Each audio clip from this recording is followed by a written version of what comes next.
কি অবস্থা সবার? আশা করি ভালো আছেন। আর একটা নতুন ভিডিওতে আপনাদের সবাইকে স্বাগতম। আজকের ভিডিওর টপিক হচ্ছে আগামীকাল বাংলাদেশ ভার্সেস সিঙ্গাপুরের ম্যাচ।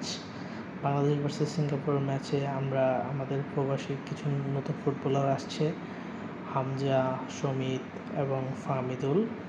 সমিতের অভিষেক হবে এই ম্যাচে, ফাহমিদুল আর হামজার অলরেডি অভিষেক হয়ে গেছে দেশের মাটিতে।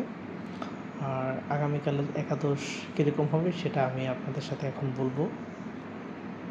আগামীকাল আমাদের একাদশে থাকবে গোলকিপার মিতুল মার্মা, তারপর থাকছে লেফট ব্যাকে থাকছে সাদউদ্দিন, সেন্টার ব্যাকে থাকছে তপু বর্মন, আরেক সেন্টার ব্যাকে থাকছেন তারেক কাজী, রাইট ব্যাকে থাকছেন তাজউদ্দিন।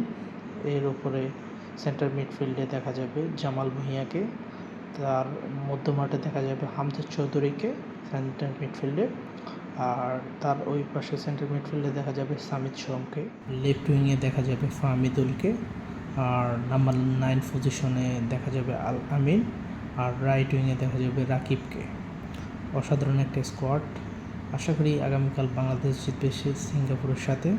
গত ম্যাচে বাংলাদেশ গোল পেয়েছে 2টা, ইনশাল্লাহ জিতবে।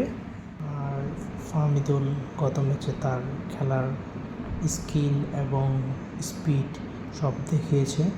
আর হচ্ছে হামজা তো ইন্ডিয়ার ম্যাচে দেখাইছে সে কীরকম খেলতে পারে। এখন অপেক্ষা শুধু সামিদ সোমের, সে কীরকম খেলে। আর হচ্ছে যে মোটামুটি বাংলাদেশের পুরো টিমই ভালো খেলছে ওই দিন। সোহেল রানা অসাধারণ একটি গোল করেছিল, আর হামজার দেশের মাটিতে প্রথম গোল।